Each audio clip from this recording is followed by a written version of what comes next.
Hey everyone. As promised, I want to break down the Vedmak fit that has worked well for me and why it's my preferred ESS ship at the moment. While most are familiar with the threat that it brings, the hull still looks engageable as solo, and most don't expect much tank from it. The nice thing about the ESS setting is the fights tend to go on a little longer, allowing you to ramp up your Disintegrator, bringing you to cruiser and battlecruiser DPS levels that traditionally require more damage modules. On the left here is the fit featured in the solo Vedmak video. For the lows I went with the DCU, Multispectrum Energized membrane, and a Reactive Hardener. For less cap and more even resist, you can swap the Reactive with another Multispectrum, but I think the Reactive is a solid choice considering all of the drone and missile boats you come across in the ESS. Whenever a group of Ishtars and Gils warp in, and all drop the same racial drones, your tank ability shoots way up. Just be sure to keep an eye on damage types and consider resetting your Reactive Hardener to get a more preferential damage profile. Together, these three resist mods will bring your EHP up to about 18,000. It can feel thin at times, but for reference, those are EHP numbers similar to a lot of the cloaky T3 cruiser builds you see in space. Most of the cost of the fit then goes into the two medium reppers. I previously ran with a Navy medium rep and one Ansel rep, but found that engagements were going on long enough that I would do better with more consistent reps rather than the burst that the Ansels provide. These reppers are pricey, but I think are a good balance for what they do. The Corelum C-type is meant to run almost constantly in the setup, and you can pulse the less efficient Corpum C-type for when you need additional burst in your reps. For comparison, most standard T2 and Ansel dual rep combos rep 420 EHP per second with paste. Typically, the standard fits trade out the third tank rig, which brings their EHPs per second down much closer to this dual faction tank of 413 EHP per second cold. This setup allows you to stick around on grid much longer than what an Ansel rep will allow.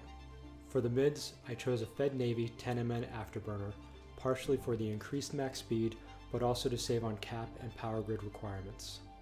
The 10MN AB runs at 823 meters per second cold and 1084 meters per second heated, which you'll find is faster than most hulls that enter the ESS. This speed, combined with your relatively low sig of 110, really complement the consistent reps in the lows. I opted for a Thukker battery plus a medium cap booster because it allows me to run my tank longer while letting me inject cap for higher rep requirements or when under newt pressure. Finally, for the mids, the Stasis web is primarily in place as a defensive option.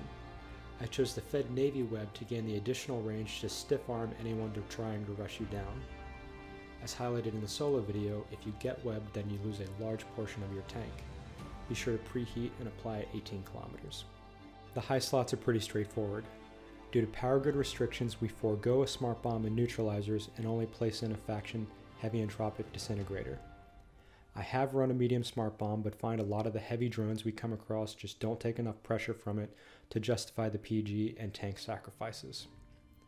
Additionally, we're looking to operate safely outside of web range, so the extra utility a medium nuke brings, while very nice, just isn't worth it in my mind for this setup.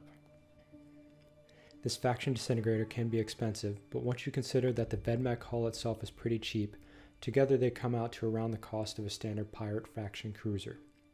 Additionally, the faction variant provides you a slight range advantage over T2 at the cost of a small amount of damage, even with all specialization skills at 5.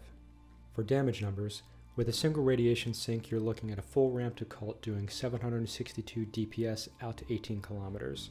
However, for most situations I default on Mystic, which ramps up to 540 DPS out to 44. This allows you to maneuver in the bubble and address new threats without losing your ramp time.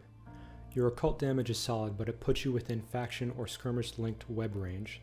Just be aware if you decide to move in closer to get this DPS.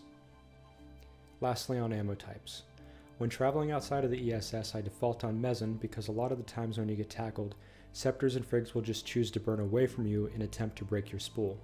In practice, what usually happens is they realize too late that they should have warped off and you have continued to spool them the entire time and you pop them. For the rig slots, I chose to further improve upon the tank. I went with the Tech 1 and Tech 2 auxiliary nanopump to improve on their throughput, and then rounded out with one Tech 2 nanobot to improve on their cycle times at the cost of a little bit more cap consumption. To round out the fit, as mentioned, you're going to be very tight on power grid. This setup will require a 3% power grid implant.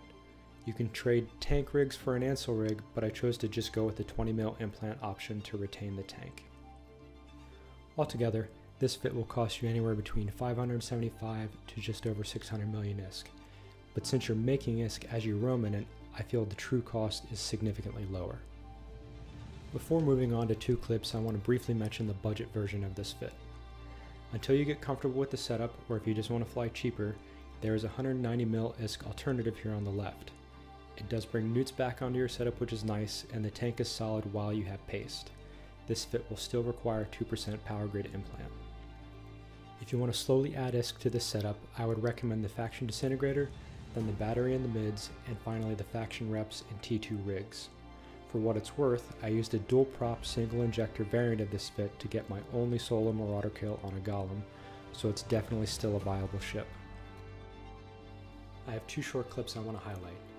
First of which, you can get an impression of our Vedmak's tank versus the standard single Ansel rep Vedmak I come across most often.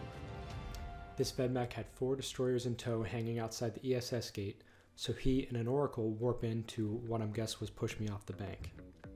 This was one of the few times where I wanted to utilize the extra damage of a cult to burn him down before the Oracle could get in a better position.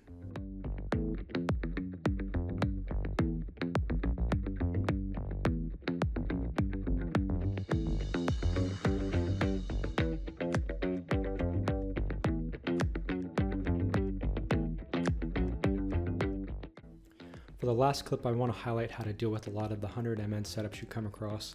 In this case, it's a skirmish link 100 MN Drekevac. A standard 100 MN Drek with links can reach 1,167 meters per second cold, just slightly over our top heated 10 MN speed. The Drek's heated speed is 1615, allowing him to close the distance. However, you can fall back on our excellent agility to change course, allowing the attacker to fly past you.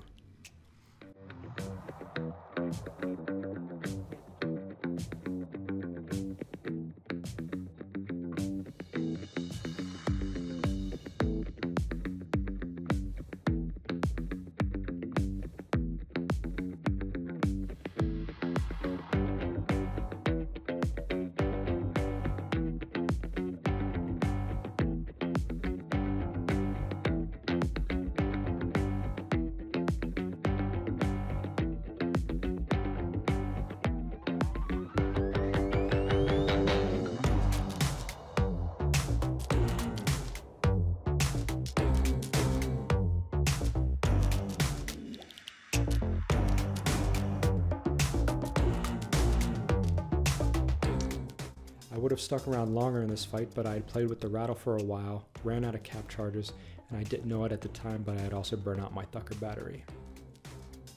Thanks for watching this breakdown. Like I said, I'll publish the Scythe Fleet version when I get a little more content in it. Until then, feel free to reach out with questions or comments on what I covered, or if you think there's a video format that might work better for you. See everyone in space.